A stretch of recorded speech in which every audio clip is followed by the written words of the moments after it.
na pinuntahan ni Jesus Christ, mga kapatid, because Jesus Christ is a well-known before na teacher, at inimbitahan siya na mag-dinner doon sa bahay ng Pariseo. Pag sabihin natin Pariseo, sabihin na lang natin dito sa Dubai, yung mga mayayaman businessman, or kaya magandang party po. At itong babae ito, she's not invited, at bigla siyang pumasok doon at may ginawa siya.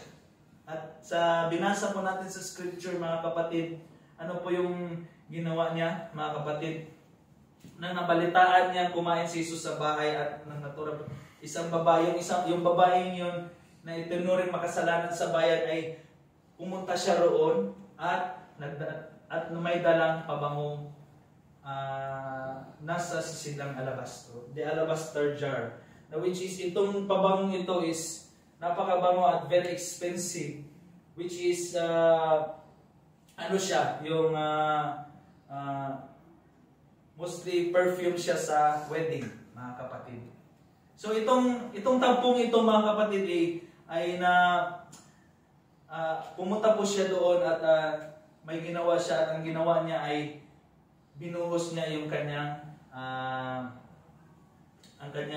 dalang pabango, mga kapatid. At meron po akong i-share dito na limang points po, mga kapatid, kung ano po yung makukuha natin na aral po dito sa kwentong ito, mga kapatid. Amen. So, una po, ang tunay na nagpapahalaga sa Diyos ay sabik sa kanyang presensya. Amen. Amen. Dahil ang title po ng mensahe natin ngayon, gaano po kahalaga ang Diyos sa buhay mo. Amen. Ang tunay na nagpapahalaga sa Diyos ay sabik sa kanyang presensya. Yung babaeng yon, sabik siya na makita ang Panginoong Hesus. Amen. Sabik siya na hinanap niya ang Panginoong Hesus dahil may gusto siyang, may something siya na gustong ialay. Dahil alam niya na ang Panginoong Hesus ay napakahalaga, mga kapatid. Mahalaga ba sa atin ang Panginoon sa ating buhay? Dapat po, mga kapatid, napahalagahan natin hindi lang yung mga pamilya natin, hindi lang yung trabaho natin, hindi lang yung career natin, or yung mga bagay-bagay na ito, mga kapatid, but mas pahalagahan natin ang Panginoon.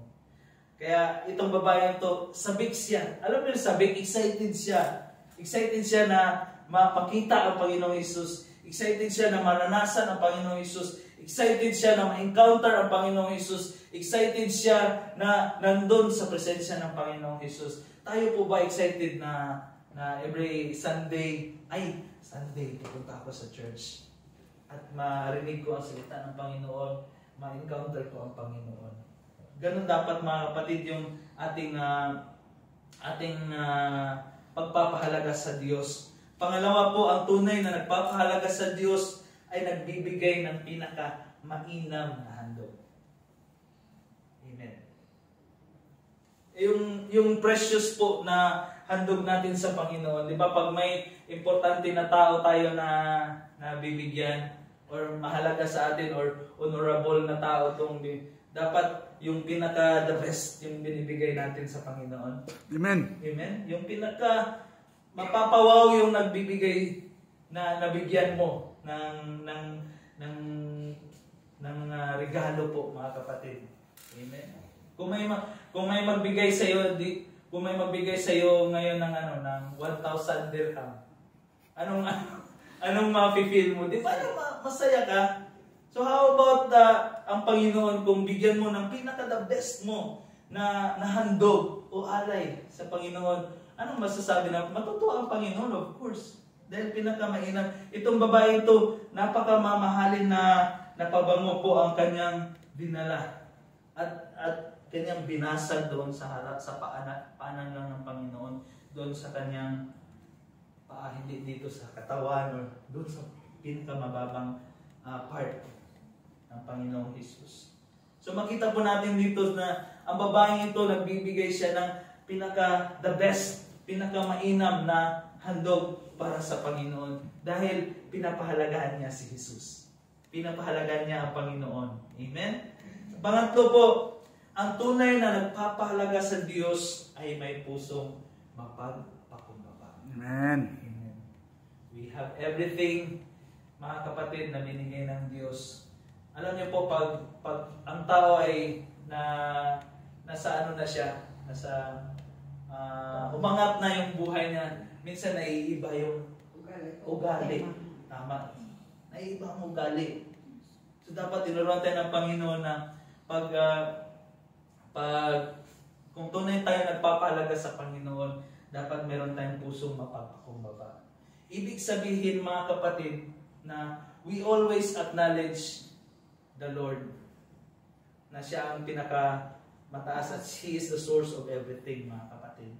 At itong babaeng ito, she acknowledged, mga kapatid, na siya ay makasalanan at siya ay nagpapakumbaba sa Panginoon. Sabi niya dito sa verse 38, umiyak siyang lumapit sa paanan ni Jesus at hinugasan ang kanyang luha, ang mga paa nito. Pinunasan niya ang kanyang sariling buhok, ang mga paa ni Jesus. Hinalikan ito at binuhusan ng pabaw. Grabe, no? Ginawa niya, no? Lumapit siya kay Jesus, hinugasan niya ng kanyang mga luha, umiyak siya doon sa paanan ni Jesus. It's a picture of repentance. Humility sa Panginoon, no? Pinunasan niya ang kanyang sariling buhok. Alam niyo po, yung buhok, mga kapatid, napansin niyo sa mga Arab countries, yung mga babae nila nagtatakip talaga na buhok. Bakit? Avoid temptation. So, avoid temptation. Actually, ang buhok po is, dito sa Arab countries, it's a form of their pride. Yun yung ano nila, doon sila bumabawi ng kanilang kagandahan. Nandun po yun, kaya kina-cover po nila, mga kapatid.